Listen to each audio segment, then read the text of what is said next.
Hi there guys, I'm Nikhil from GreedyTech, and in this video, I'll be showing you the most important tips and tricks for your iQOO Z6. By the way, I've already posted a dedicated video for the best features section where I've talked about all the features offered by this phone. So definitely check out that video as well, link will be in the description. With that said, first I'll start off with the navigation gestures. Once you enable this feature, you can just swipe from the bottom of the screen to go home, you can swipe and hold for recent apps, and finally, you can swipe from the left side or right side of the screen to go back a step. You can also swipe diagonally from the bottom left corner or bottom right corner to trigger Google Assistant. By the way, while using these gestures, we can also do a swipe down using 3 fingers to start split screen mode, which is a pretty cool feature only for this phone. Next, we also have some camera gestures. We have touch, voice and palm. If you enable the touch gesture, you can just touch the preview screen to take a picture.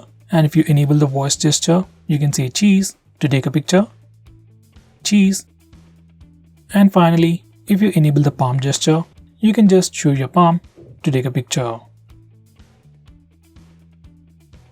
Next, this phone also comes with a new autofocus technology, and you can enable it from the camera settings. By default, it is not enabled, and I would definitely recommend you to enable it to get the best results. Here's a quick sample.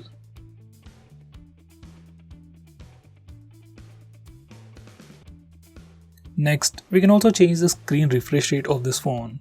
This phone comes with a 120Hz refresh rate display, and by default it is set to smart switch.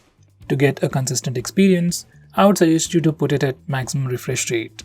If you're someone who reads a lot on your phone, say it's web pages or ebooks, then I would recommend you to keep it at smart switch for better battery life. Next, we have a new home screen gesture.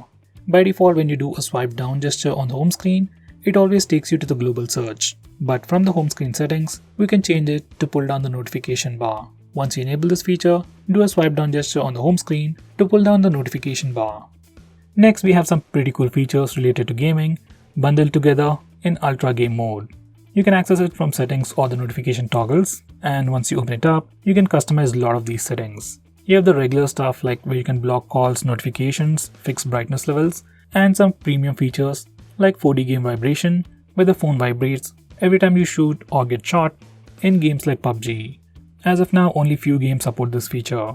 Besides that, every time you open a game, Game Assistant pops up with all the features, and you can also access it once the game starts by swiping from the side. Next, if you are using Face Unlock feature on this phone, I would suggest you to turn on this fill light feature. So Face Unlock works better even in low lighting conditions. It automatically increases the screen brightness to see your face better in low lighting conditions.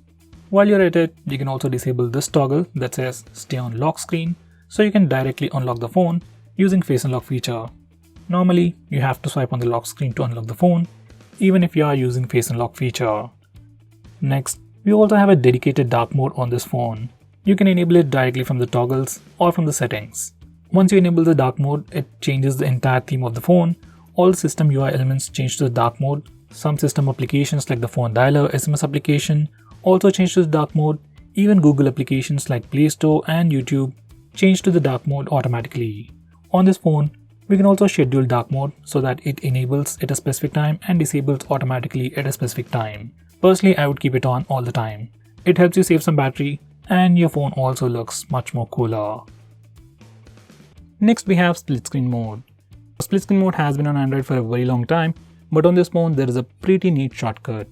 To open any application in split screen mode, just swipe up using 3 fingers and it opens the current application in split screen mode, and you can select the secondary application from the list below. On previous Vivo phones, only the apps displayed in the list are supported, but now almost all the applications support split screen mode.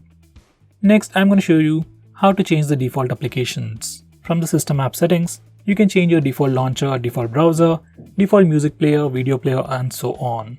This is something really useful if you use third-party applications, and I will definitely recommend you to change your browser to something like Google Chrome. Next, we have flashlight notifications, and you can enable them from accessibility settings. And once you enable this feature, every time you get a call or a message, your phone's flashlight blinks. It's a pretty cool feature. Next, we have a pretty unique feature on this phone called Smart Click, which will allow you to perform a quick action. These are the settings. You can perform multiple tasks, but personally I use it to turn on and turn off flash. So here's a quick preview. When the phone is locked and the display is off, you can press and hold the volume down button to turn on the flash. To turn off the flash, you can either press the power button or just press and hold the volume down button. This is one of my favorite features on this phone. Next, I'm going to show you how to take a screenshot on this phone. Like on any other Android phone, you can press the volume down and power button both at the same time to take a screenshot. And it works anywhere, every time. If that's a bit hard for you, we also have the 3-finger screenshot gesture. It's enabled by default, so all you need to do is just swipe down using 3 fingers to take a screenshot. And once again, even this gesture works everywhere without any hiccups. Next, I'm going to show you how to take a long screenshot.